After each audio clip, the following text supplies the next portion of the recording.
Mbaye ikaze mwese mwe mukomeze kubana natwe umunsi kundi. Amahoro y'Imana abe muri mwe. Uyu munsi tugiye kugaruka ku rugendo rw'amateka ya Kongo, uko umutwe wa M23 waje kubaho n'ibicuye umutwe wamaze gufata, ni gute ubutegetsi bwahindutse bwa Kongo. Mwese muhawe ikaze. Mu mutima wa Afurika hari igihugu gifite umutungo kamere urenze w'ibindi bihugu byose ku isi, ariko kandi nicyo gihugu kimaze imyaka myinshi mu ntambara n'umutekano mukeya. Kongo si inkuru y'uyu munsi gusa, ni inkuru y'amateka, inyungu n'amasezerano atarigeze agera ku baturage. Kongo ni igihugu gifite umutungo kamere uruta ibindi bihugu byose ku isi, niko ibintu bimeze, ariko kikaba kimaze imyaka irenga 100 mu makuba, akaga n'intambara ndetse no kwicwa kw'abaturage kwa hato na hato. Kongo si inkuru y'intambara gusa, ni inkuru y'amateka, inyungu n'amasezerano atarigeze agera ku baturage ba Kongo. Ubwikanyize bukomeye cyane bw'abategetsi, ibihugu by'amahanga ndetse no kujagajaga Repubulika ya Demokarasi ya Kongo, imitwe y'inyeshyamba itagira ingano, ibihugu by'amahanga byose byimirije imbere ubutunzi bwabyo. Mbere y'uko abanyaburayi bagera muri Repubulika ya Demokarasi ya Kongo, hari imiryango ifite imiyoborere yayo, ubucuruzi ndetse n'umuco gakondo. Ubwami bwa Kongo n'ubundi butware bwose bwari bufite amategeko nk'ubuyobozi bwihariye. Kongo ntabwo yigeze iba igihugu cy'abantu badafite gahunda, ahubwo yaje gusenywa n'inyungu zo hanze. Byagenze bite? Kuva mu mpera z'ikinyejana cya 19, Repubulika ya Demokarasi ya Kongo yahindutse umutungo bwite wa Leopold wa kabiri w'Ububiligi. Ni igihe cyaranzwe n'ubucakara, iyicarubozo n'urupfu rw'abaturage babarirwa muri za miliyoni, amahanga yose areberera.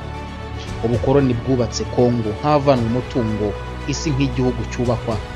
Mu mwaka w'1960 turasa neza n'abasubira mu mateka y'ubwigenge bwa Repubulika ya Demokarasi ya Kongo.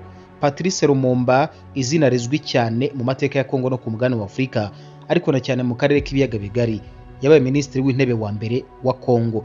Ni umugabo uvuze yuko ubwigenge bwa Kongo bugomba gusobanura icyubahiro, ubwisanzure n'ubutabera ku baturage ba Kongo yose, ariko ijwi ryahise rikorwa mu jisho na politiki n'inyungu z'ibihugu by'amahanga. Mobutu Sese Seko Kukungwendo wa Zabanga, nakore ahubwo ni Marshal, izina ryamamaye cyane mu karere k'ibiyaga bigari, umwami wa Zaire. Yari umugabo ufite igisirikare gikomeye cyane, cyari gifite ibikoresho n'ubuhangange budasanzwe. Rehibu murayibuka, tuzayigaruka mu biganiro byacu bitaha, muzatugaye guhera. Gusa ariko Mobutu yayoboye igihugu imyaka irenga 30, yashimangiye ubutegetsi bwe, ariko asiga igihugu gifite intege nke cyane mu miyoborere ndetse n'ubukungu. Yakunze kuvuga yuko ubumwe bw'igihugu ari ingenzi, ariko imikorere ya politiki ye yasize igihugu gicitsemo kabiri. Nyuma ya Mobutu Sese Seko Kukungwendo wa Zabanga, Kongo yinjiye mu ntambara zari zifite inkomoko mu karere k'ibiyaga bigari, aho imitwe yitwaje intwaro, ibihugu byo hanze n'inyungu z'umutungo zose kamere byivanze ku butaka bwa Kongo. Ni intambara ya mbere n'iya kabiri bya Kongo, nabyo tuzabigarukaho mu biganiro byacu by'ubutaha, muzatugaye guhera. Gusa ariko nanone ntacyo naba mvuze ntababwiye gatoya ku ntambara ya mbere n'intambara ya kabiri ya Kongo.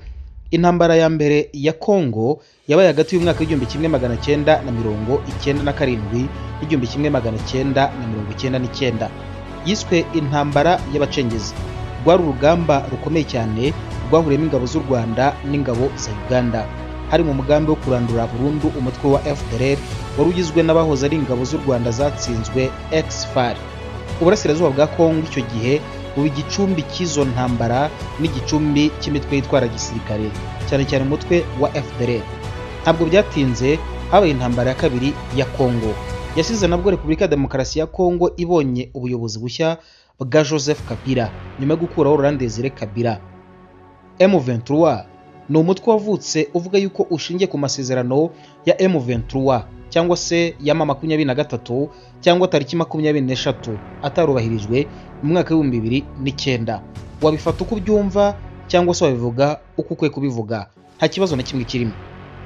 Mbere yaho ariko habanje kuvuka RCD Goma, ni agace kazwi cyane, ariko kandi nawo ubwawo ni umutwe uzwi cyane, wagiye ukura uko bwije n'uko bukeye, urazamuka uragenda ugera kuri CNDP.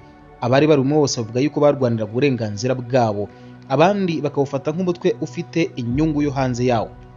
Byagenze gute ngo umutwe wa M23 ugenda ugaruka mu bihe bitandukanye bitewe n'uko ibiganiro by'intambara byagiye bihinduka ku rubuga rw'imirwano? Mu bihe bitandukanye M23 yavuzwe yuko igenzura uduce tumwe na tumwe two mu burasirazuba bwa Kongo. Ibyo byagiye bihinduka bitewe n'intambara, ibiganiro n'igitutu mpuzamahanga. Mu duce yavugwagamo cyane, abaturage bagiye bahura n'ingaruka zikomeye cyane z'intambara, kwihimura n'ubwoba bukabije. Perezida Felix Tshisekedi Tshilombo yakunze kuvuga yuko amahoro arambye mu burasirazuba bwa Kongo ashingiye ku bufatanye ndetse n'ibiganiro. Yagaragaje ko ikibazo cy'umutekano kitazashira hadakoreshejwe inzira za politiki ndetse n'ubutabera. Ariko ibi byose byarakozwe, nta kintu na kimwe byigeze bitanga kugeza n'uyu munsi wa none. Ibiganiro bya Nairobi byakubise igihwereye, ibiganiro bya Rwanda byagiye buhere nk'amahembe y'imbwa. Kongo ikeneye amahoro adaturuka cyane ku mbunda, ahubwo kukuri ubutabera n'ijwi ry'abaturage. Ikibazo si ufite imbunda gusa, ahubwo n'ufite ejo hazaza ha Kongo. Ubu tumaze gusobanukirwa amateka ya Kongo, intambara zabaye n'inkuru ya M23. Ni agace gatoya cyane ko muri iki kiganiro, ariko inkuru iracyakomeza, kandi ubutumwa nyakuri ni uko amahoro, ubutabera n'ejo hazaza h'iki gihugu bigikeneye kwitabwaho. Twese dufite uruhare mu kumenya ukuri, mu gukurikirana ibibera mu karere k'ibiyaga bigari no gushyigikira amahoro n'iterambere. Ndagushimiye wugeze aya masaha tukiri kumwe. Nimba uri mushya aha ngaha, ndagusaba gukora subscribe kugira ngo tujye tubana umunsi kundi. Nkwibutsa gukora like, comment na share, dukomeze kubana. Murakoze, amahoro y'Imana bane namwe. Ciao ciao.